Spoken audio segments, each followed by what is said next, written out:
Olá pessoal, um ótimo dia a todos. Como eu adiantei para você ontem, como era previsto, o STF deu uma baita colher de chá para os estados brasileiros que reclamam uma situação de miséria e dizem que não conseguem mais pagar as dívidas que têm com o governo federal por conta dos juros compostos, que é a fórmula básica para os empréstimos, qualquer tipo de empréstimo. Se você vai fazer um empréstimo no banco, o juro é composto. Se o governo vai pagar os títulos, por exemplo, da União, com quem compra títulos, o juro é composto.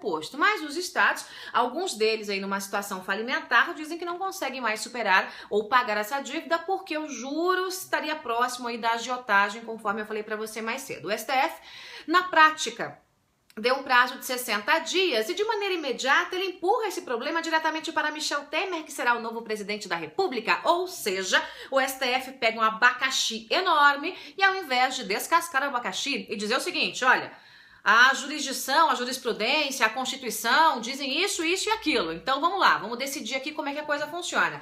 O STF simplesmente empurrou aí esse baita abacaxi para o Michel Temer resolver em primeiro plano. Mas em segundo plano, gente, quem vai pagar a conta somos nós, meros mortais cidadãos brasileiros. E eu vou explicar para você por quê. Vamos lá, gente. Os estados têm uma dívida com a União, certo? A União fez as contas. Se tiver uma modificação e os juros passarem a ser juros simples, a perda de receita é de 400 bi.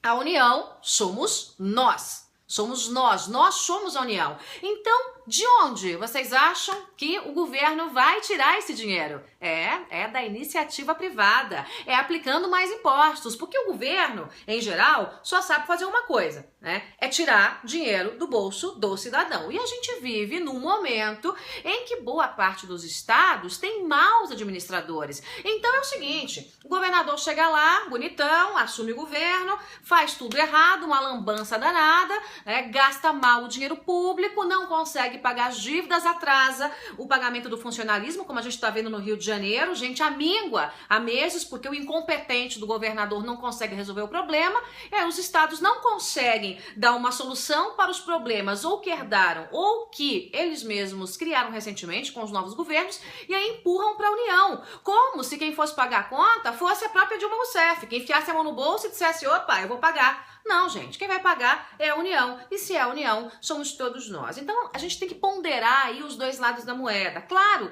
que os estados estão numa situação muito difícil.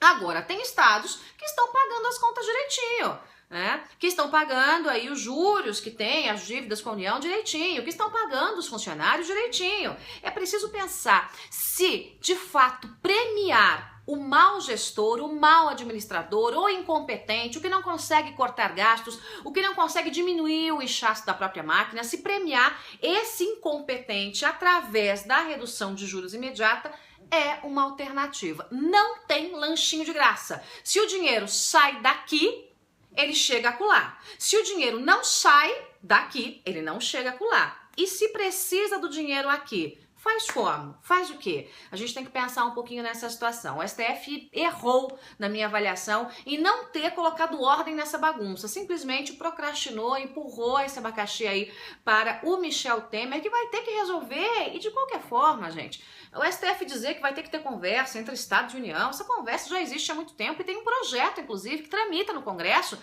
para revisão desse processo, para dizer, olha, nem tanto ao céu, nem tanto à terra, vamos negociar aqui, vamos ver como é que a gente consegue fazer, esticar a dívida aqui ou acolá. O que não dá para fazer é apresentar uma solução mágica, Olha, vamos tirar aqui da União, ou seja, de nós, porque nós teremos que pagar através de impostos. Não tenham dúvida, gente.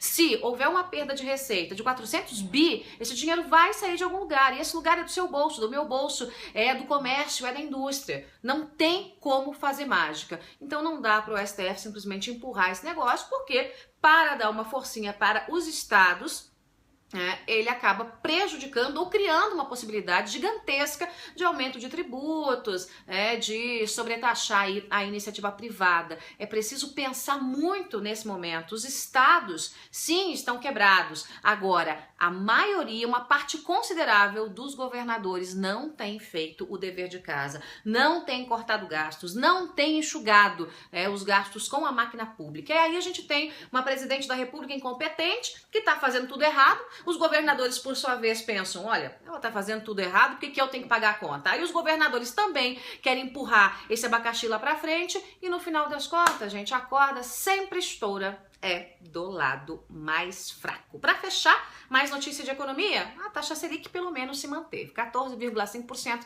foi a decisão do Copom. Vamos ver aí como é que as coisas caminham aí nos próximos meses, com Michel Temer assumindo a presidência da República. Eu vou ficando por aqui, a gente se fala daqui a pouco ao meio-dia.